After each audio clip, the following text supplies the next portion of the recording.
Evet, selamlar.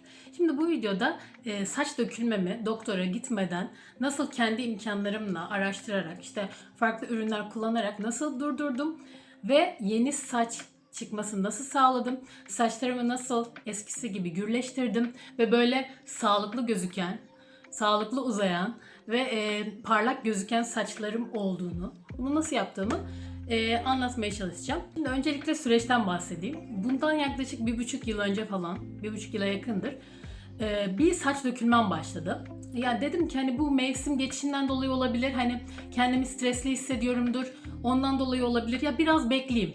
Birkaç hafta böyle bekledim.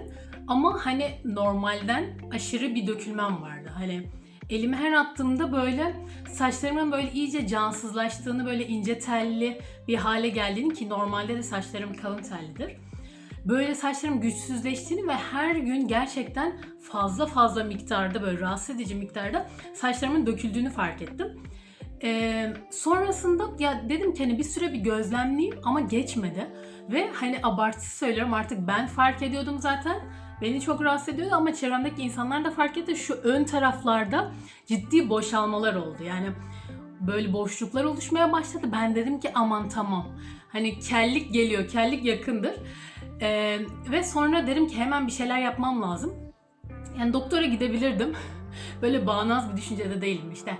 Her şeyi işte doğal yollarla çözebiliriz falan filan gibi bir kafada değilim. Kendim çözebileceğim bir şeyse eğer en başta ona bakıyorum.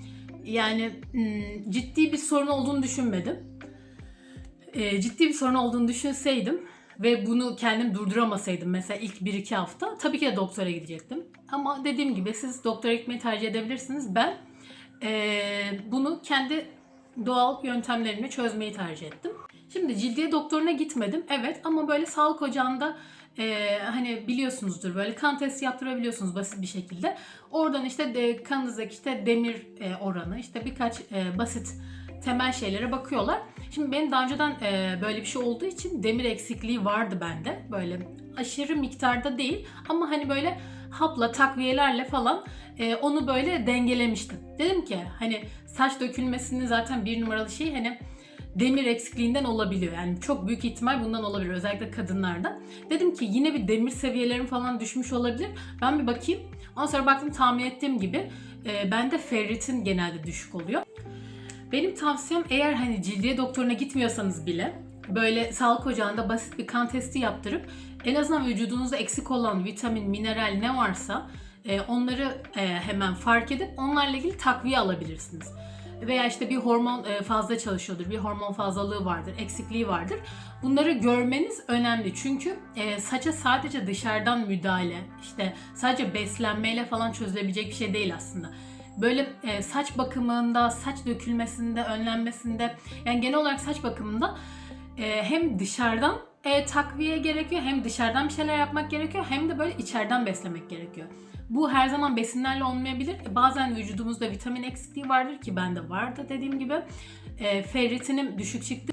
Ben de şöyle bir ilaç kullandım bu arada, Ferrum diye. Ferritinim düşük olduğu için. Neyse, şimdi ben dedim ki tamam, şimdi takviyemi aldım. Bunun dışında bir de ferritin dışında bir de çinko takviyesi de kullandım. Böyle yaklaşık 1 ay. Bununla aynı zaman kadar süresince. Yine de onu da hani kontrollü kullanmanızı tavsiye ederim. Hani böyle sürekli yok yere, hani belki vücudunuz artık fullenmiştir o vitaminler. Hani yok yere boş yere o takviyeleri almanıza da gerek yok. Dediğim gibi her şeyi böyle kontrollü yapmanız önemli.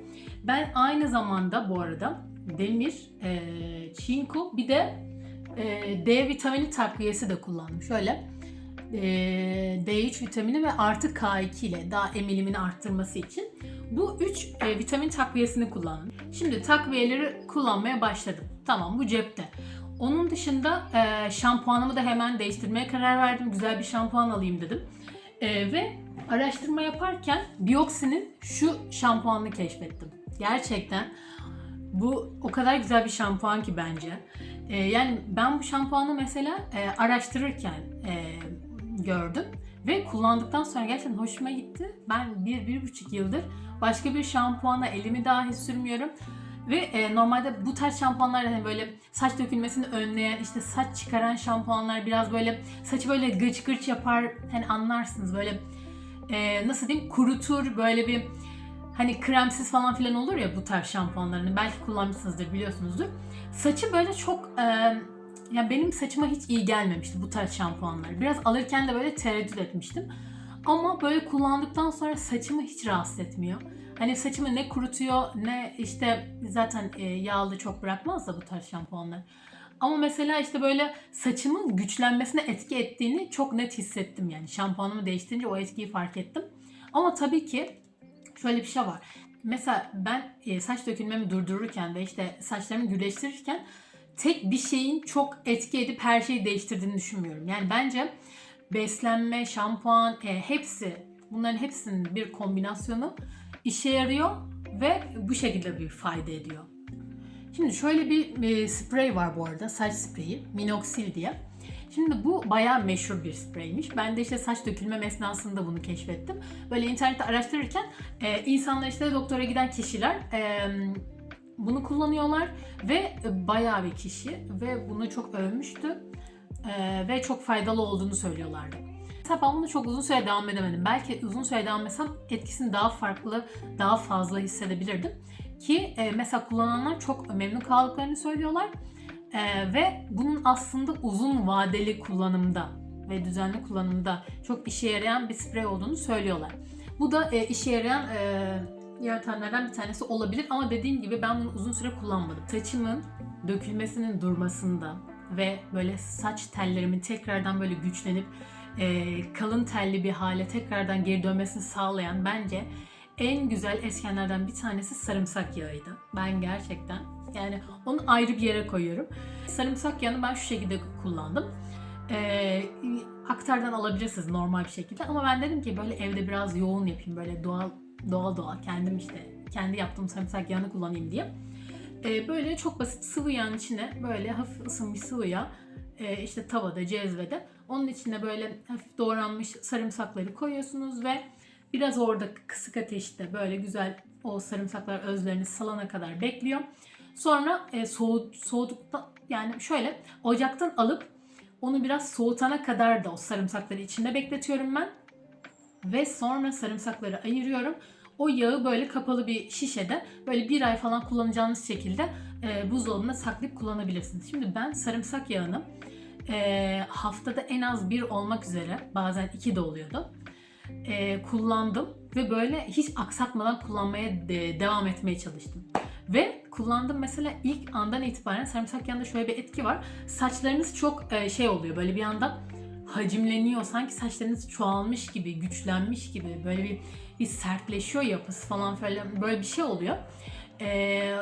Ve ama sadece mesela bir anda kullanmazsanız öbür hafta bu etki gidebiliyor da. O yüzden mesela düzenli kullanıp o sarımsak yağı özünün saçları besleyip iyice o saç dökülmesini durdurup yeni saçların çıkmasını sağlamasını beklemeniz gerekiyor. Yani düzenli kullanmanız önemli.